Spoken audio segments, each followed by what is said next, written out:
Eu estou convencida, nesse momento, meu presidente, caros senadores, senadoras, nossos telespectadores da TV Senado, ouvintes da Rádio Senado, de que nós não vamos mudar aquilo que é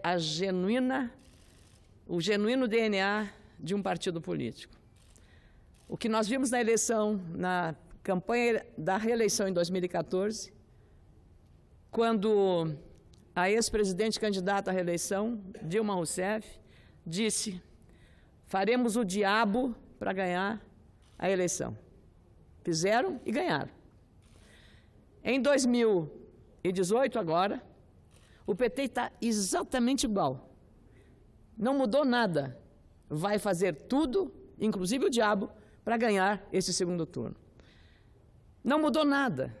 Até porque o candidato escolhido e ungido por Lula, que está preso na penitenciária em Curitiba, que até os últimos debates no primeiro turno apareceu muitas vezes, em muitas entrevistas, com uma camiseta vermelha, Lula livre, tirou a camiseta e vestiu um arrumadinho terno e gravata, para se colocar como um candidato à presidência da República, não mais o militante político que ia ouvir todos os conselhos, todas as orientações, lá em Curitiba.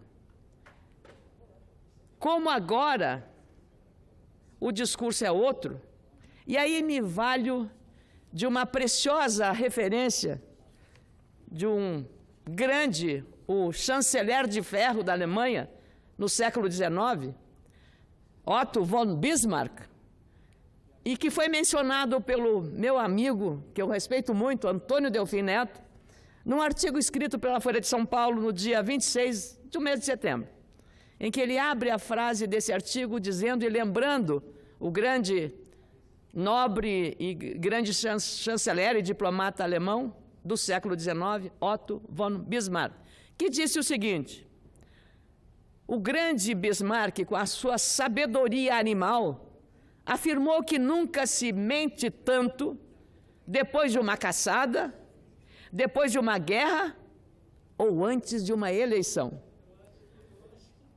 Esta frase memorável sintetiza o que está acontecendo agora com o Partido dos Trabalhadores. Que o candidato, que foi escolhido por Lula, usa das mesmas teses, muda todo o figurino, externo e interno. Externo é a roupa, externo é o seu jeitinho de lobo vestido de cordeiro, e faz um discurso de jovem moderno, buscando a conciliação nacional. Mas aquela mesma genética que há 13 anos sempre se considerou um partido melhor que todos os outros, nós e eles. A genética continua a mesma. E a vontade de vencer a qualquer preço, mesmo fazendo o diabo, é também a mesma.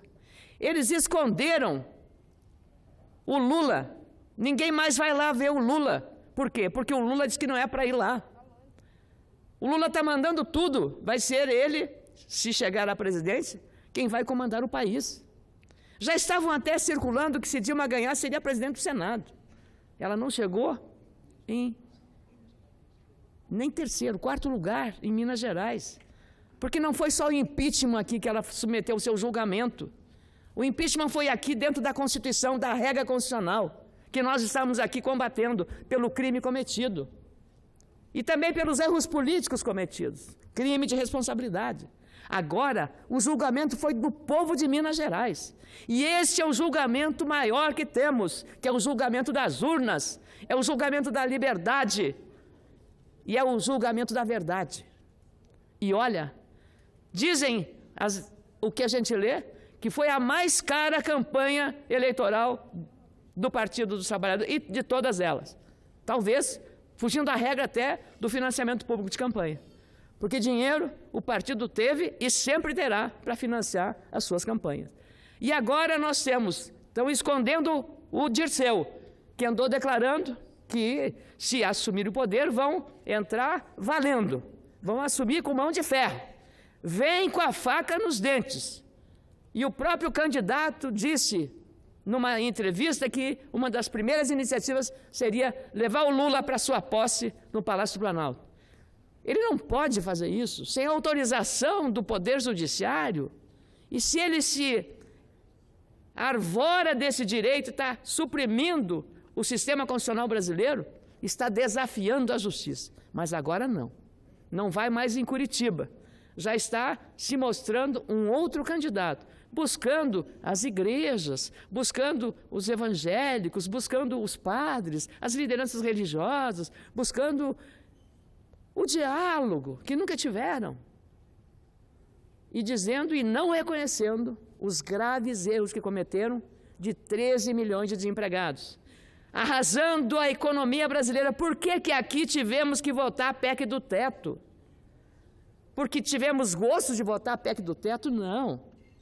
Foi para botar um freio na gastança que Dilma fez de maneira absolutamente irresponsável, levando esse país a um caos econômico, financeiro e social também. Quem se dizia representante dos trabalhadores não poderia ter deixado como herança esse passivo social do desemprego gerado por uma administração absolutamente irresponsável, perdulária, botando dinheiro onde não devia, simplesmente porque nenhum dos projetos tinha planejamento.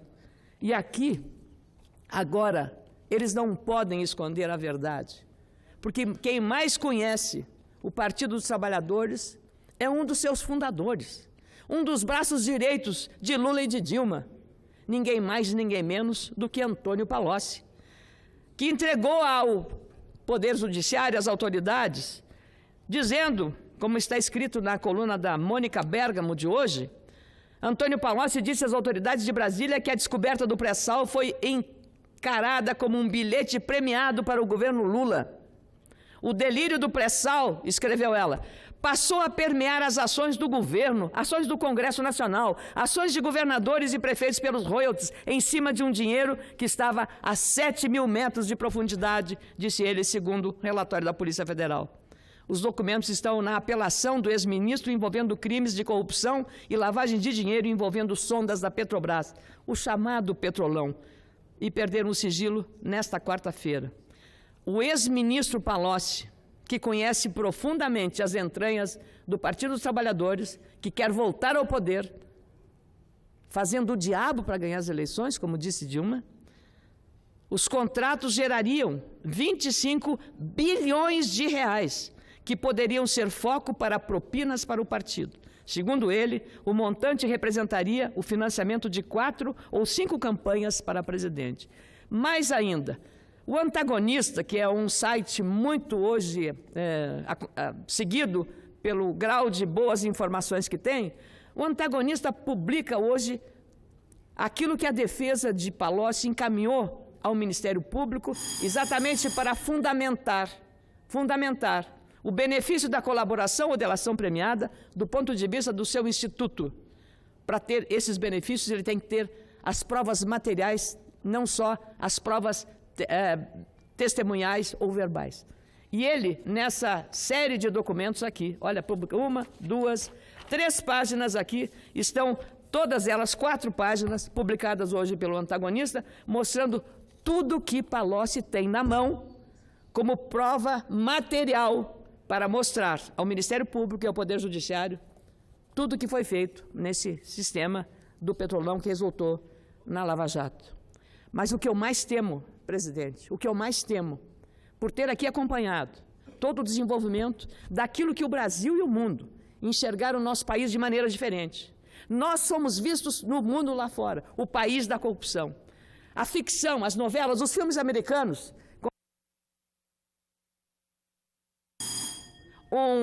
uma ficção de uma novela em que o personagem, quando ia fugir, para onde ele ia?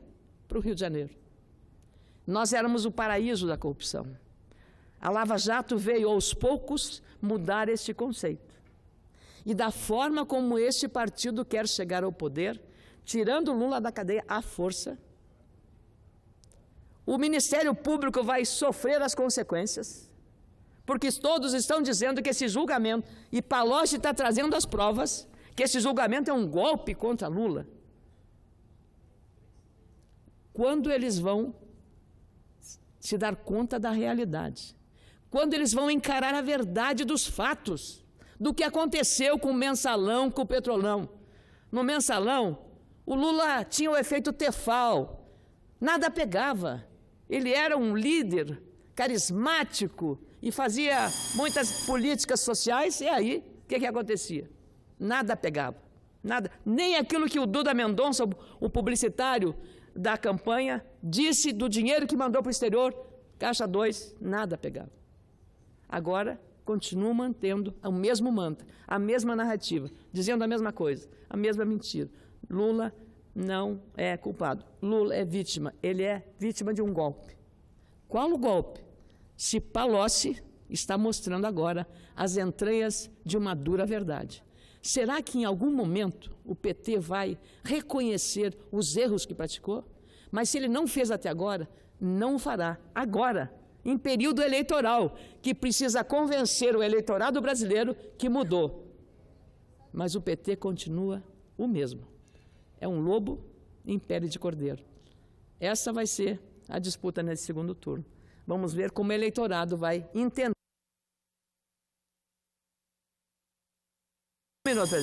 Como é que o eleitor vai interpretar essa mudança tão radical de comportamento do candidato de uma hora para outra?